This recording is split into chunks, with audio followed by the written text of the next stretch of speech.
சரவண ஜோதியே நமோ நம.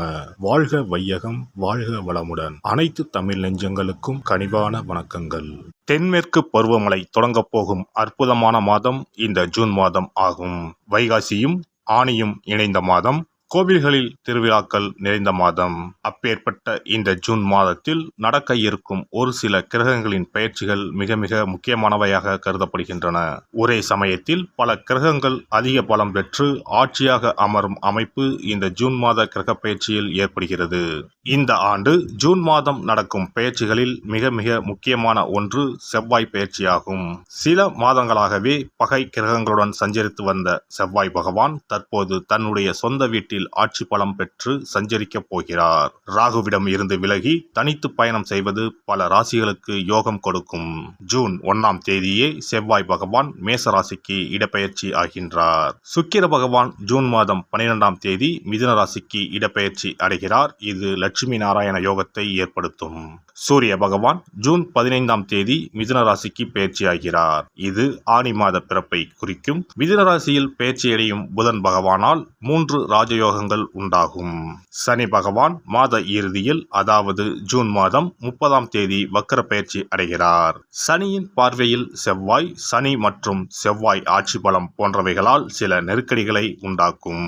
குரு பகவானின் சுப பார்வை கன்னிராசியில் இருக்கும் கேது பகவானின் மீது படுவதால் ஒவ்வொரு ராசிக்கும் குறிப்பிடத்தக்க மாற்றங்கள் ஏற்படும். இந்த கிரக பெயர்ச்சிகளின் காரணமாக மிதுன ராசியில் புதாதித்ய யோகம், சுக்கிராதித்ய யோகம், கஜலட்சுமி ராஜயோகமும் உருவாகிறது. இதன் காரணமாக சில ராசிக்காரர்களுக்கு அதிர்ஷ்டமும் பணவரவும் பதவி உயர்வும் தன வரவும் கிடைக்க வாய்ப்புள்ளது. இனி உங்கள் ராசிக்கான பலன் என்ன என்பதனை பற்றியும், அசுப பலன் ஏற்படுமாயின் ராசிக்காரர்கள் வழிபட வேண்டிய தெய்வம், மேற்கொள்ள வேண்டிய பரிகாரம் என்ன என்பதனை பற்றியும் காண்போம். மிதுன ராசி அன்பர்களே, உங்கள் ராசிநாதன் புதன் பகவான் 12ஆம் வீட்டில் குரு பகவானுடன் உள்ளார். இந்த மாதம் 15ஆம் தேதி உங்கள் ஜென்ம ராசிக்கு பெயர்ச்சியாகிறார். இது உங்களுக்கு ஒரு நல்ல மாதமாகும்.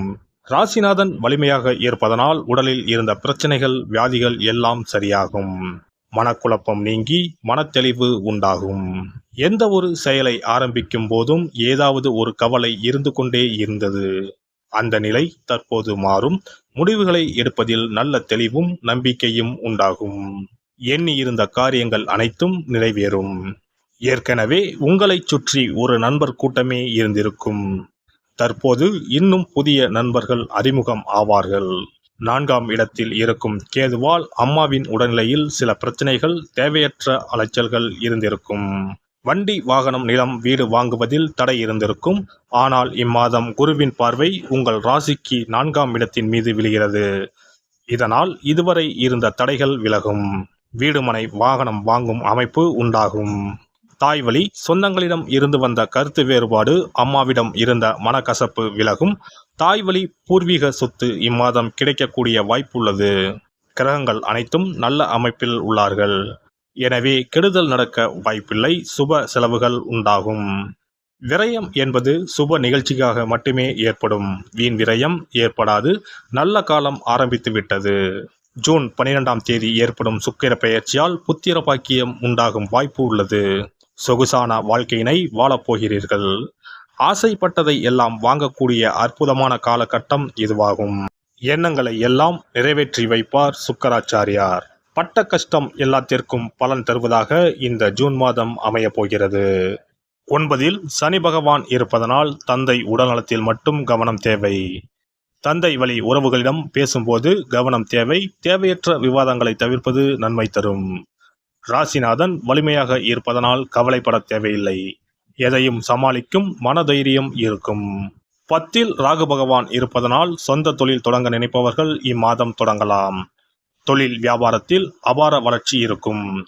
வெளிநாடு பயணம் மேற்கொள்வீர்கள். ஏற்றுமதி இறக்குமதி தொழிலில் இருப்பவர்களுக்கு அமோகமான காலகட்டம் இதுவாகும். வேலை தேடுவோருக்கு நல்ல வேலை கிடைக்கும். அரசு வேலை சார்பாக தேர்வு எழுதுபவர்களுக்கு வெற்றி வாய்ப்பு உண்டு.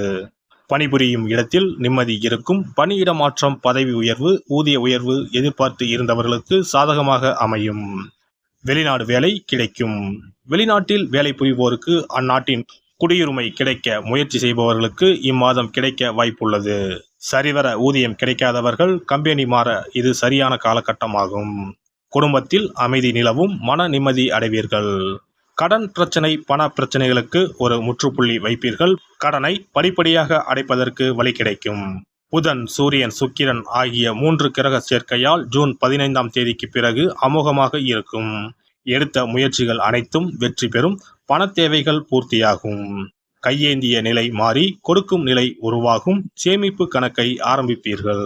இம்மாதம் பெண்கள் கனிவான பேச்சுக்களின் மூலம் நீண்ட நாள் பிரச்சனைகளுக்கு தீர்வு காண்பீர்கள். குடும்ப உறுப்பினர்களிடம் இருந்து வந்த கருத்து வேறுபாடுகள் நீங்கி ஒற்றுமை அதிகரிக்கும். நேரம் தவறிய பயணத்தை குறைத்துக் கொள்ளவும் தம்பதிகளுக்குள் ஒற்றுமை பிறக்கும். சிறு சிறு விஷயங்களை பெரிதுபடுத்தாமல் இருக்கவும். மாணவர்கள் கல்வி பயில்வதில் ஒருவிதமான ஆர்வமின்மை ஏற்படும். விளையாட்டுகளில் சகிப்புத்தன்மையுடன் செயல்படுவார்கள். வஞ்சனையான முயற்சிகளை தவிர்க்கவும். தந்தையிடம் மனம் விட்டு பேசுவது புரிதலை ஏற்படுத்தும். முயற்சிகளை அதிகப்படுத்துவதன் மூலம் உயர்கல்வியில் எண்ணியவை ஈடேறும். பாடங்களை 1க்கு 2 முறை படிப்பது நல்லது. வேலை நிமித்தமான சிந்தனைகள் மனதில் மேம்படும். அரசியல்வாதிகளுக்கு இம்மாதம் செல்வாக்கு அதிகரிக்கும். வழக்கு சார்ந்த விஷயங்களில் சாதகமான முடிவு கிடைக்கும். கட்சி தோழர்களிடம் உண்மையுடன் இருக்கவும். எதிர்பாராத சில பயணங்களின் மூலம் விரயம் உண்டாகும். எதிர்ப்புகளின் மூலம் ஏற்பட்டிருந்த தடைகள் விலகும். பேச்சுகளில் இருக்கும் உறுதி செயல்களில் இருந்தால் பலதரப்பட்ட ஆதரவு கிடைக்கும். புதன்கிழமை தோறும் லட்சுமி நரசிம்மரை வழிபட உடல் ஆரோக்கியமும் உறவுகள் வழியில் ஒத்துழைப்பும் உண்டாகும். சிறப்பு பரிகாரங்கள். கோதுமை மாவினால் சிறு சிறு உருண்டைகளாக 7 அல்லது 14 அல்லது 7 மடங்குகளில் உருண்டை செய்து கொள்ளவும். குங்குமத்தில் கொஞ்சம் நீர் விட்டு அதை வன்னி குச்சி அல்லது மாதுளை மர குச்சியால் தொட்டு கோதுமை உருண்டையில் ஸ்டீம் என்று எழுதி அதை குளம், ஆறு அல்லது கோவில் தெப்ப குளத்தில் உள்ள மீன்களுக்கு போடவும். எழுதிய பின்னர் ஸ்டீம் என்பது அழிந்துவிட்டாலும் பரவாயில்லை. இவ்வாறு வெள்ளிக்கிழமை அல்லது ஞாயிற்றுக்கிழமைகளில் செய்து வர லட்சுமியின் அருள் உண்டாகி பணத்தட்டுப்பாடு நீங்கி செல்வம் சேர தொடங்கும். வெண்கடுகு சிறிது, 2 வத்தல் மிளகாய், 3 கல் உப்பு, பச்சை கற்பூரம் 3 இவை அனைத்தும் சேர்த்து வெள்ளை துணியில் போட்டு பின்பு அதை முடிந்து நல்லெண்ணெயில் நனைத்து வீட்டின் முன்பு இரவு 10 மணிக்கு மேல் எரிக்க ஏவல், பில்லி சூனியம் விலகும். தூங்கும் போது யாரோ அமுக்குவது போன்று இருப்பது, சிறுவர்கள் பயத்தில் சிறுநீர் கழிப்பது போன்ற தொந்தரவுகள் இருந்தால் படிகார கற்களை தூங்கும் அறையில் அல்லது தலையணைக்கு கீழே வைக்க வேண்டும். தோல்வி, அவமானம், எதிர்ப்புகள் ஆகியவற்றை சமாளிக்கும் மன வலிமையை அதிகரிக்க வாராகி அம்மனை மனதார வழிபட்டால் நிச்சயம் நல்ல பலன் கிடைக்கும். முடியவே முடியாது என்று நினைத்து கொண்டிருக்கும் காரியத்தை கூட உடனே முடித்து காட்டும் வல்லமை படைத்தவள் வாராகி அம்மன். இந்த வாராகி அம்மனுக்கு 8 சனிக்கிழமையில் சுத்தமான மண் அகல் விளக்கு ஒன்றை எடுத்து அதில் நல்லெண்ணெய் ஊற்றிக்கொள்ள வேண்டும். ஒரு கருநீல துணியை கட்டமாக வெட்டி அதில் கொஞ்சம் வெண்கடுகு சேர்த்து எல் தீபம் ஏற்றுவது போல முடிந்து கொள்ள வேண்டும். காலையில் 6 மணியிலிருந்து 7 மணி வரையிலான காலகட்டத்தில் அல்லது இரவு 8 மணியிலிருந்து 9 மணிக்குள் இந்த பரிகாரத்தை செய்துவிட வேண்டும். எல்லாம் வல்ல இறையருளால் நீங்களும் உங்கள் அன்பு குடும்பமும் உடல் நலம், நீலாயுள், நிறை செல்வம், உயர் புகழ், மெய்ஞானம் ஓங்கி வாழ்க வளமுடன். இந்த வீடியோ பதிவு உங்களுக்கு பிடித்திருந்தால் லைக் பண்ணுங்க, கமெண்ட் பண்ணுங்க, ஷேர் பண்ணுங்க, மறக்காம சப்ஸ்கிரைப் பண்ணுங்க. பக்கத்துல இருக்கிற பெல் பட்டனை கிளிக் பண்ணுங்க. நன்றி, வணக்கம். ஓம் நமச்சிவாய. சிவாய நம.